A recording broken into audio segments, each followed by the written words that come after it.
In economics and consumer theory, a giffen good is a product that people consume more of as the price rises and vice versa, violating the law of demand.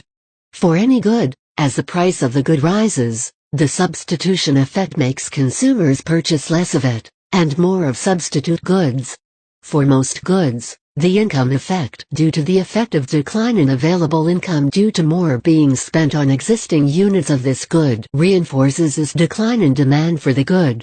But a giffen good is so strongly an inferior good, being more in demand at lower income, that this contrary income effect more than offsets the substitution effect, and the net effect of the good's price rises to increase demand for it. Evidence for the existence of giffen goods is limited, but microeconomic mathematical models explain how such a thing could exist.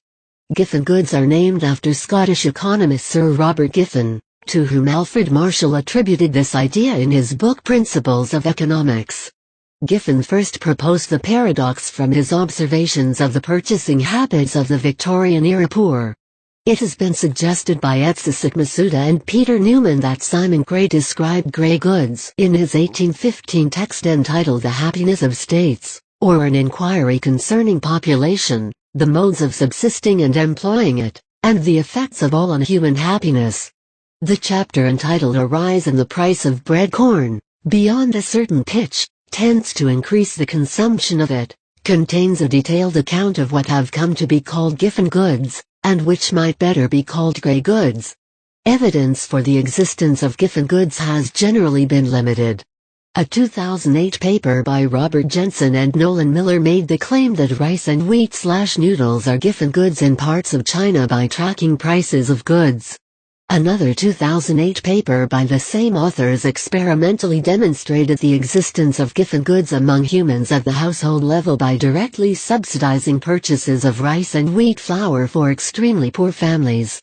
It is easier to find giffen effects where the number of goods available is limited, as in an experimental economy, de Grandpré et al. 1993 provides such an experimental demonstration. In 1991, Battaglio, Cagle, and Kogut proved that quinine water is a giffen good for some lab rats. However, they were only able to show the existence of a giffen good at an individual level and not the market level. All giffen goods are inferior goods, but not all inferior goods are giffen goods. Giffen goods are difficult to find because the definition requires a number of observable conditions. One reason for the difficulty in finding giffen goods is Giffen originally envisioned a specific situation faced by individuals in poverty. Modern consumer behavior research methods often deal in aggregates that average out income levels, and are too blunt an instrument to capture these specific situations. Complicating the matter are the requirements for limited availability of substitutes, as well as that the consumers are not so poor that they can only afford the inferior good. For this reason, many textbooks use the term Giffen paradox rather than giffen good. Some types of premium goods, such as expensive French wines, or celebrity-endorsed perfumes, are sometimes called giffen goods, via the claim that lowering the price of these high-status goods decreases demand, because they are no longer perceived as exclusive or high-status products. However, the perceived nature of such high-status goods changes significantly with a substantial price drop.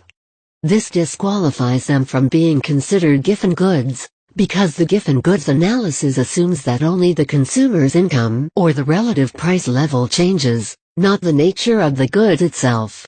If a price change modifies consumers' perception of the good, they should be analyzed as vblen goods. Some economists question the empirical validity of the distinction between giffen and vblen goods, arguing that whenever there is a substantial change in the price of a good, its perceived nature also changes, since price is a large part of what constitutes a product. However, the theoretical distinction between the two types of analysis remains clear.